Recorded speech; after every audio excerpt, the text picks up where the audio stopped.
Hello सभी को good morning. आज हमारा टॉपिक है भारतीय संविधान के स्रोत।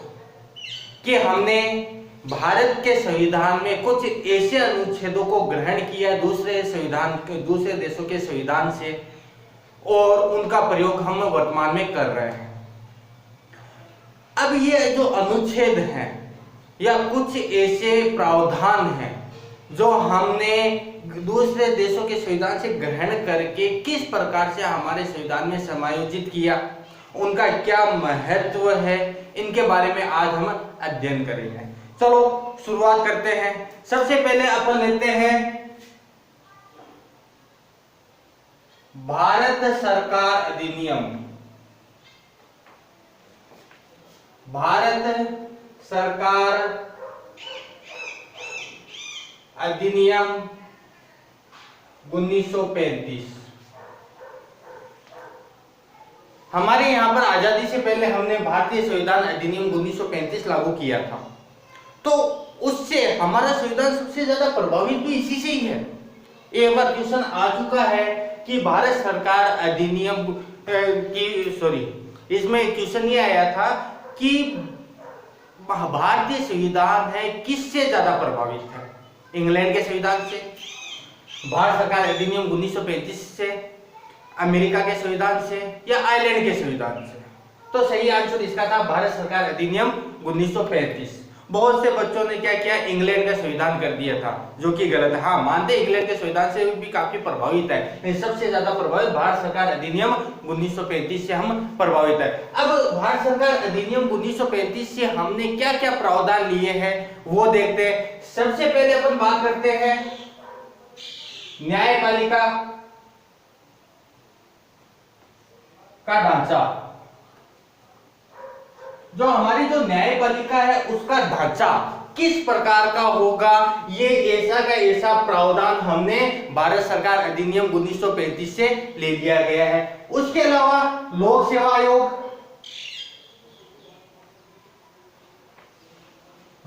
आयोग, ये भी हमने भारत सरकार अधिनियम 1935 से लिया है। अब शक्तियों का जो वितरण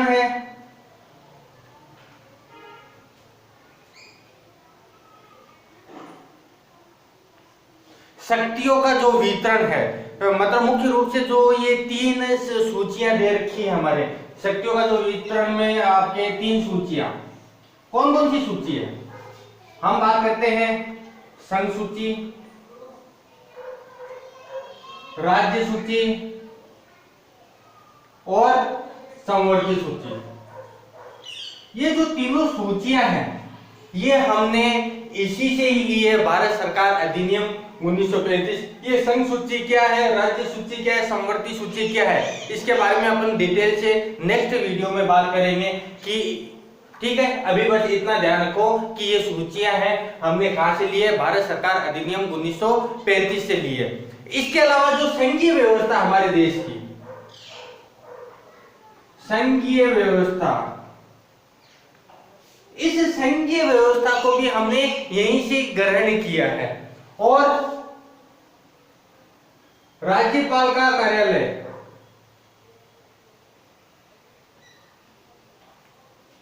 राज्यपाल का कार्यालय भी हमने भारत सरकार अधिनियम 1935 से। इंपॉर्टेंट चीजें जो थी वो बस इतनी ही है, ठीक है। उसके बाद में अपन बात करते हैं कि कौन से देश के संविधान से हमारा संविधान सबसे ज्यादा प्रभावित है। तो नेक्स्ट है अपना ब्रिटेन।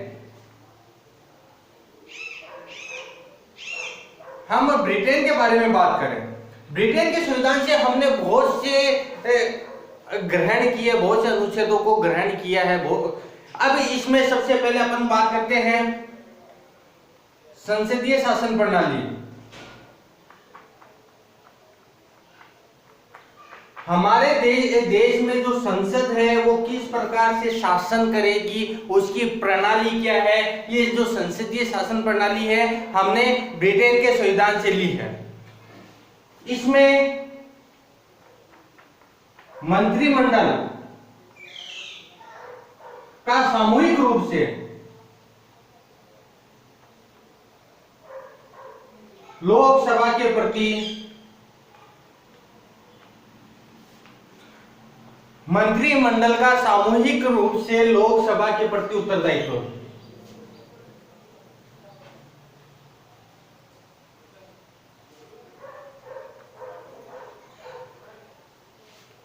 ठीक है कि मंत्रिमंडल है जो सामूहिक रूप से किसके प्रति उत्तरदायी होगा, लोकसभा के प्रति उत्तरदायी होगा। यह भी हमने इंग्लैंड के संविधान से लिया है। उसके अलावा हमारे यहाँ पर द्विसदनात्मक कार्य प्रणाली है। द्विसदनात्मक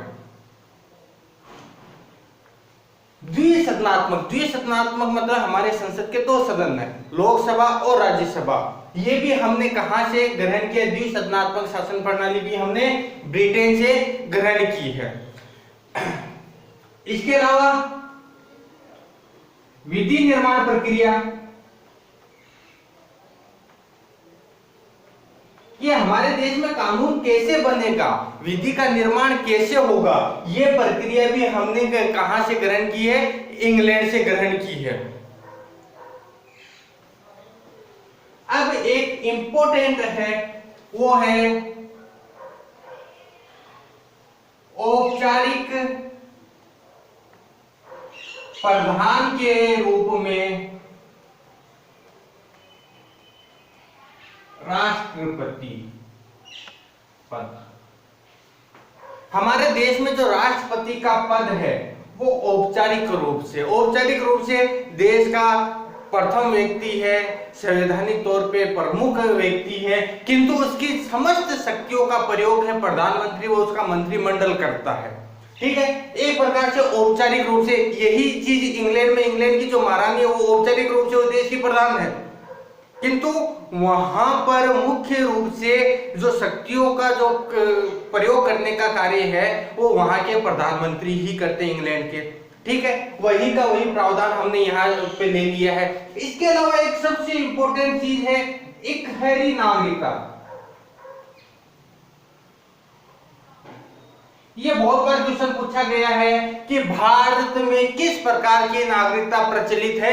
इकहरी नागरिकता मतलब हम सब भारतीय हैं, हम नहीं गुजराती है, नहीं राजस्थानी, नहीं पंजाबी है, नहीं कोई सिंधी है, कुछ भी नहीं, हम सिर्फ और सिर्फ भारतीय हैं, ये हमारी इकहरी नागरिकता। जबकि हम अमेरिका के बारे में बात करें तो अमेरिका में दोहरी नागरिकता का प्रचलन है, एक राज्य की नागरिकता मिलती है और दूसरे देश की नागरिकता मिलती है, जबकि हमारे यहाँ पर इकहरी नागरिकता प्रचलित है।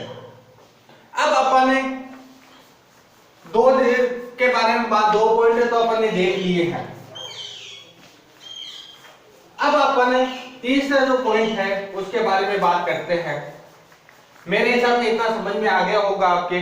तीसरा अपन बात करते हैं, सबसे फेमस है आयरलैंड।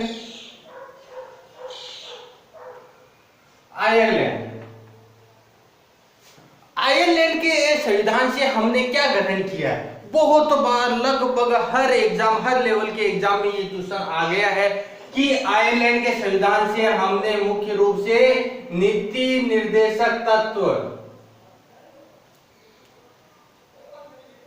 तत्व ग्रहण किए हैं। क्वेश्चन सीधा पूछा जाता है नीति निर्देशक तत्व हमने किस देश के संविधान से ग्रहण किए हैं? आंसर आपका होगा आयरलैंड होगा। इसके अलावा जो राष्ट्रपति की हमारे यहाँ पे निर्वाचन प्रणाली है, राष्ट्रपति की निर्वाचन प्रणाली,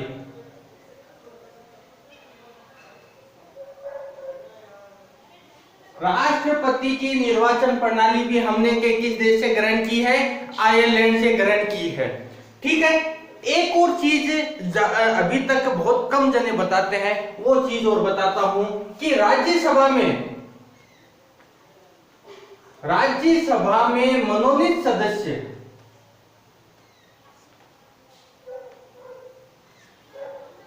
की प्रक्रिया भी हमने आयरलैंड से ग्रहण की। ये क्या है मामला? देखो, हमारे यहाँ पर राष्ट्रपति है, अपने स्वविवेक से राज्यसभा में 12 सदस्यों को मनोनीत करता है, जो कला, साहित्य, विज्ञान की दृष्टि से उच्चतम कार्य कर रहे हो, श्रेष्ठ कार्य किया हो, उनको राज्यसभा का सदस्य मनोनीत कर दिया जाता है। बिना चुनाव प्रक्रिया के ही उनको राज्यसभा का सदस्य बना दिया जाता है। ये प्रक्रिया हमने आयरलैंड के संविधान से ली है। ठीक है, अब अपन बात करते हैं जर्मनी। जर्मनी के संविधान से हमने ऐसा क्या लिया है? देखो, जर्मनी के संविधान से हमने वह चीज ली है जिसका काफी लोगों ने विरोध भी किया और आज तक वो विरोध चला आ रहा है, उसके ऊपर बातचीतें होती रहती है।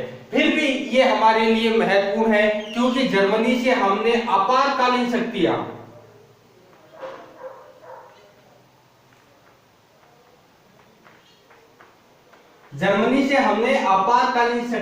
ली हैं, जो अपन बात कर चुके हैं अनुच्छेद 352, 356 और 360। अपन अनुच्छेद 352 से 360 तक की जो आपातकालीन शक्तियां हैं, जिनमें आपके राष्ट्रपति शासन हो गया, ठीक है, वित्तीय आपातकाल हो गया, ये सभी जो शक्तियां हैं हमने कहां से ग्रहण की है? जर्मनी से ग्रहण की है। अब इसके बाद में अपन बात करते हैं मुख्य रूप से वह है फ्रांस।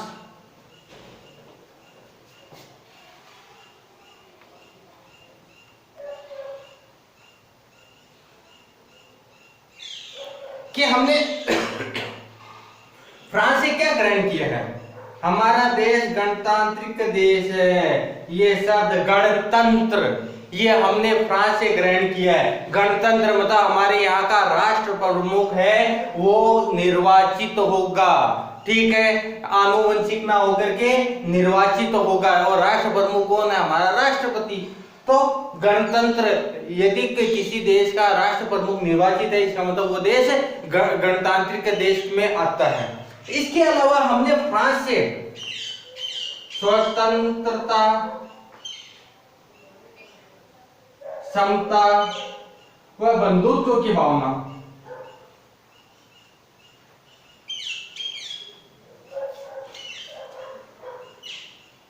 हमने फ्रांस से स्वतंत्रता, समता व बंधुत्व की भावना भी ग्रहण की है। अब देखो, फ्रांसीसी क्रांति हुई थी, मेरे जहां तक ध्यान में है 5 मई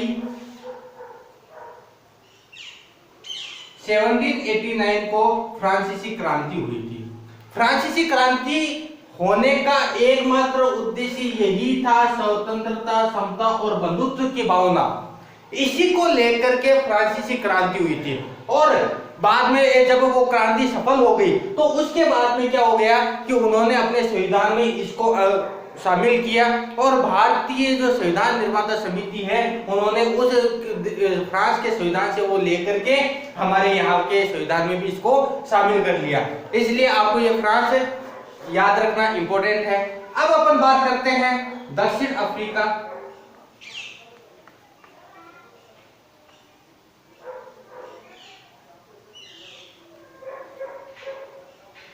दक्षिण अफ्रीका के संविधान से हमने सबसे इंपॉर्टेंट चीज ली है जिसका प्रयोग अभी तक चला ही आ रहा है, संविधान संशोधन प्रक्रिया। संविधान संशोधन प्रक्रिया ये हमारे संविधान की सबसे प्रमुख चीज है कि हम हमारे संविधान में समय के अनुसार उसमें संशोधन कर सकते हैं। ये संविधान संशोधन प्रक्रिया यदि अपन बात करें अनुच्छेद तो 368 अनुच्छेद में या आर्टिकल 368 में इसका उल्लेख किया गया है कि हम समय के अनुसार संविधान में संशोधन कर सकते हैं। उसके अलावा बाद में कि क्या क्या प्रक्रिया है वो अलग बातें हैं, ठीक है। आपको इतना याद रखना है कि दक्षिण अफ्रीका से हमने संविधान संशोधन प्रक्रिया को अपनाया है। उसके अलावा राज्यसभा के निर्वाचित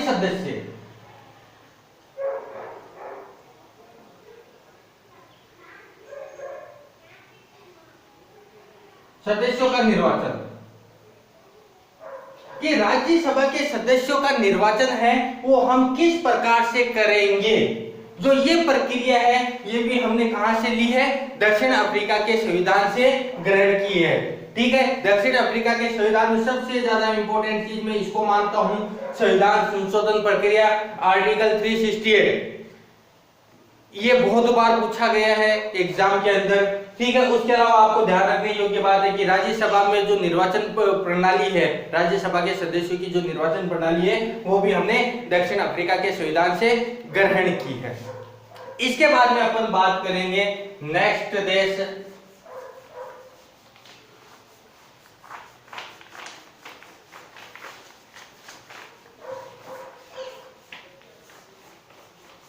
कनाडा के बारे में बात करते हैं कि हमने कनाडा के संविधान से क्या लिया है।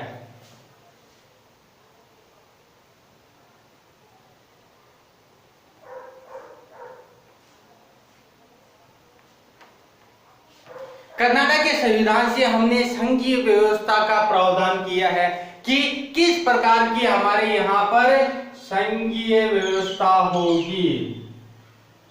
जिस प्रकार की कनाडा में संघीय व्यवस्था है, वही भारत में भी संघीय व्यवस्था, यूनियन ऑफ द स्टेट। संघीय व्यवस्था मतलब भारतीय संविधान की प्रस्तावना में उद्देशिका में पहली ही लाइन में अनुच्छेद 1 में ये दिया गया है कि भारत कैसा है, यूनियन ऑफ द स्टेट जाना जाएगा, राज्यों का ही एक संघ है। तो ये जो संघीय व्यवस्था है कनाडा से हमने ये ली है। उसके अलावा अवशिष्ट शक्तियां,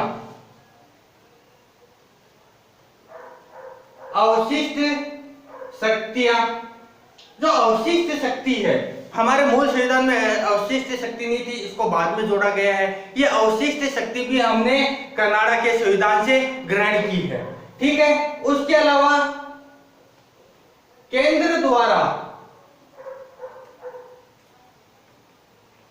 राज्यपालों की नियुक्ति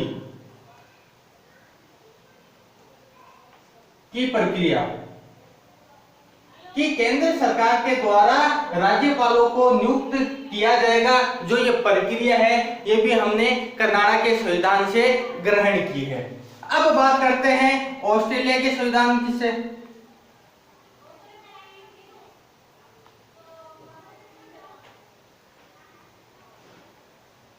कि हमने ऑस्ट्रेलिया के संविधान से क्या लिया है। ऑस्ट्रेलिया के संविधान से हमने प्रस्तावना की भाषा को ग्रहण किया।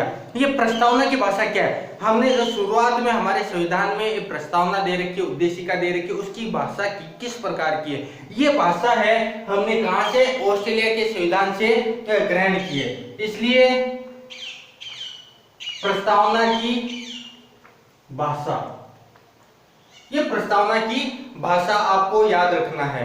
उसके अलावा समवर्ती सूची है,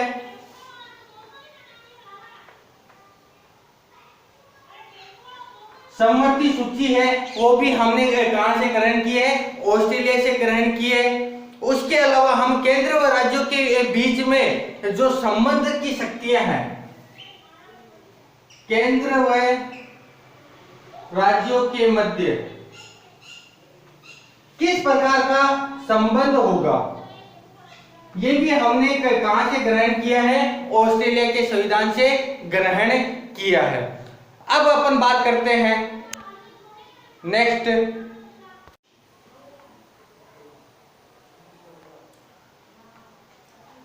नेक्स्ट हमारा है रूस। अब रूस के संविधान से हमने जो महत्वपूर्ण चीज ली है, वो है हमारे लिए मूल कर्तव्य। ये जो मूल कर्तव्य है, ये हमारे मूल संविधान में शामिल नहीं किया गया था, इसको बाद में शामिल किया गया था। 42वां जो संविधान संशोधन था 1976, 42वां जो संविधान संशोधन 1976, उस समय हमने मूल कर्तव्य को रूस के संविधान से ग्रहण किया। उसके अलावा पंचवर्षीय योजना, सबको पता है पंचवर्षीय योजना, ये जो अपनी जो पंचवर्षीय योजना है कि हर 5 साल में 5 साल के लिए हम एक ऐसी योजना बनाते हैं कि किस क्षेत्र में कितना कार्य करना है, कितना बजट पास करना है, कितना खर्चा करना है। ये इसी पंचवर्षीय योजना के तहत होता है। एक लक्ष्य निर्धारित रखा जाता है, आने वाले 5 साल में हम ये कार्य करेंगे और भारत इस क्षेत्र में आगे बढ़ेगा। ये जो पंचवर्षीय योजना है रूस ने सबसे पहले अपनाया और उसी के दम पे ये महाशक्ति बना था।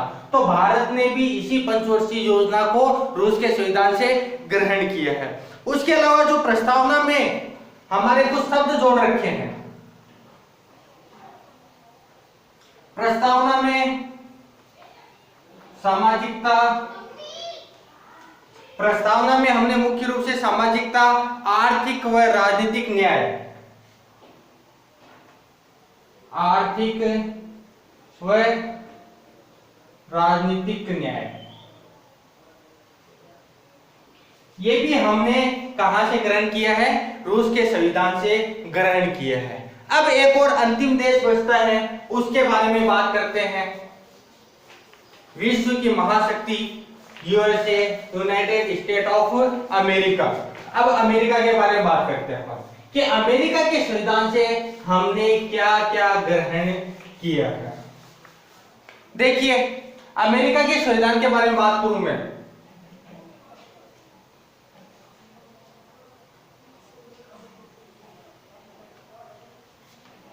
तो अमेरिका के संविधान में हमारे जो मौलिक अधिकार हैं,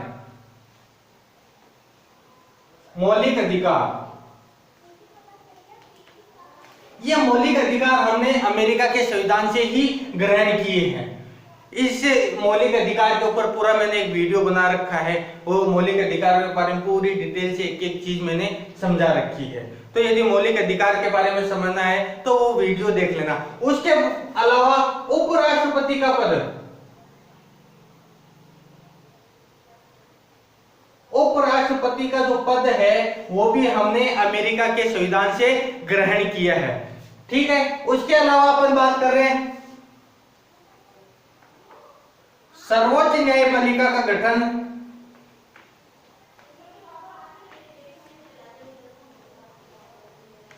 वह शक्तियां, स्वतंत्र जो सर्वोच्च न्यायपालिका है उसकी जो शक्तियां हैं उसका गठन है, ये भी हमने कहां से ग्रहण किया है? अमेरिका के संविधान से ग्रहण किया है। ठीक है, इसमें अपन और भी लिख देते हैं स्वतंत्र न्यायपालिका। यदि विश्व की न्यायपालिकाओं में देखा जाए तो सबसे ज्यादा यदि स्वतंत्र जो न्यायपालिका है हम अमेरिका के देश की न्यायपालिका को मानते हैं। इसके अलावा एक और शब्द है न्यायिक पुनरावलोकन। न्यायिक पुनरावलोकन की प्रक्रिया, ये जो न्यायिक पुनरावलोकन की प्रक्रिया क्या है ये थोड़ा सा देख लो कि न्यायिक पुनरावलोकन की प्रक्रिया पहले तो हमने अमेरिका से ग्रहण की, अमेरिका के संविधान से ग्रहण की है।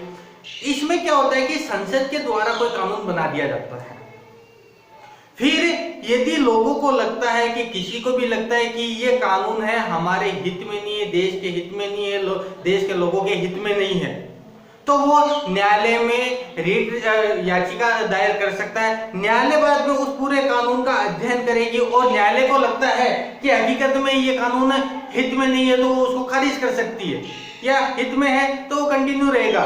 इस प्रक्रिया को हम क्या बोलते हैं? न्यायिक पुनरावलोकन की प्रक्रिया बोलते हैं। इसके बाद में अपन बात करते हैं महाभियोग की प्रक्रिया। ये जो महाभियोग की प्रक्रिया राष्ट्रपति के ऊपर, कि यदि कोई राष्ट्रपति संविधान की अवहेलना करने लग जाए तो उसको उसके पद से हटाने की जो प्रक्रिया है उसको महाभियोग प्रक्रिया बोलते हैं। ये महाभियोग प्रक्रिया भी हमने अमेरिका के संविधान से ग्रहण की है। इसके अलावा एक वित्तीय आपातकाल के बारे में बात करते हैं। वित्तीय आपातकाल, कि देश में अचानक से धन की कमी आ जाए तब हम अनुच्छेद 360 के तहत, अनुच्छेद 360 आर्टिकल 360 के तहत देश में वित्तीय आपातकाल की घोषणा कर सकते हैं। ये प्रावधान भी हमने अमेरिका के संविधान से ग्रहण किया है, किंतु अभी तक भारत को इसकी आवश्यकता पड़ी नहीं है, अभी तक इसका प्रयोग भारत में किया नहीं है। इसके अलावा हमारी जो प्रस्तावना है, भारतीय संविधान की जो प्रस्तावना में शुरुआत में लिखा गया हम भारत के लोग, हम भारत के लोग, ये जो शब्द है ये भी हमने कहां से ग्रहण किया है? अमेरिका के संविधान से ग्रहण किया है। अब हमने इस पूरे जो टॉपिक है भारतीय संविधान के स्रोत, इसमें कौन से देश के संविधान से हमने क्या क्या ग्रहण किया, इसके बारे में पूरा अध्ययन किया। जहां तक मेरी कोशिश थी हर एक चीज को मैंने शामिल किया है। मेरे हिसाब से आपको समझ में आ गया होगा, ठीक है। और बड़े ध्यान से इस वीडियो को देखना, इजीली आपको समझ में आ जाएगा। ओके बाय सभी को, फिर मिलते हैं नेक्स्ट वीडियो में।